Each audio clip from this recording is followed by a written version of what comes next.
Hi, I'm Paula Williams, and I wanted to tell you a really quick story about a time when I almost gave up. I love marketing, copywriting, all of that.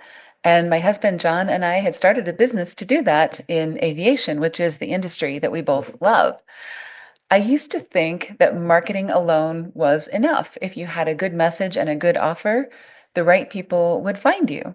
But during the Great Recession around 2009, things got very, very real. Our fledgling business was drying up. Clients that we loved were tightening their budgets. New leads had stopped coming in. And I found myself looking at job listings, trying to figure out how we were going to make ends meet. I was wondering if I was going to have to get a real job after all that I'd invested and wondering how we were going to keep this going. Here's the thing. I didn't have the confidence to prospect. I've always been terrified of rejection. I'd always been a people pleaser. And honestly, I grew up with the idea that salespeople are not respectable people. That was my dad's opinion, and it stuck, even though intellectually I knew many salespeople that I respected a lot. So, a mentor, Mark Leeper, gave me some advice that changed everything. He said, start small, start selling something that already has a proven system and a training program and learn the process.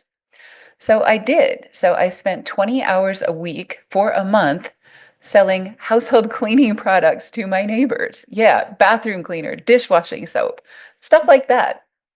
So this was a huge step for me, right? To make this work, I had to do some soul searching. Why do I consider this work to be beneath me? Why do I deviate or soft pedal from a script that I know is proven? Why do I start from the default attitude of people don't want this and I'm interrupting them and I must convince them, and that sales is somehow underhanded?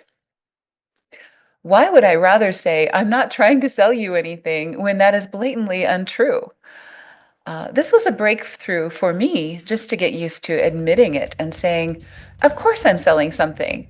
And I'd be delighted if you bought it. It's no problem if you decide against it, but at least hear me out first. Here are the reasons that this is better than what you're using now. So it wasn't glamorous, but it worked. That company had an outline, it had a system, it had training. And I learned that month something that changed everything. I can sell. I can make money doing this. And I can do it without compromising my values or being dishonest or annoying people. The hardest part is the approach, starting that conversation. But after I did it a few times, I got better at it. And I learned how to take a no, how to handle a no without taking it personally. So once I had that confidence, I turned back to my own business and I used the same techniques to start real conversations with people in the aviation industry. Aviation professionals, people that I respect, people who are busy and skeptical and smart and 1,000 times more intimidating than the neighbors that I had been selling to. But you know what? It worked. And it still works. It's not magic, but it's pretty close. So this is why we created the prospecting course, because when you know what to say and how to say it, you can approach people with confidence, not fear. This is the difference so that you can learn this and you can get through this without having to depart the industry that you love and sell soap to your neighbors 20 hours a week. You can actually do this work and commit to building those relationships in our industry and not waste the time that I wasted. That's the difference between a struggling business and one that is thriving. Being able to approach people, know what to say, and know how to say it.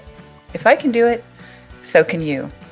I'm looking forward to the launch of our prospecting course on July 1st, and I hope that you will join us there. And I know it's going to do as much good for you as it would have done for me if it had existed in 2009. Talk to you soon.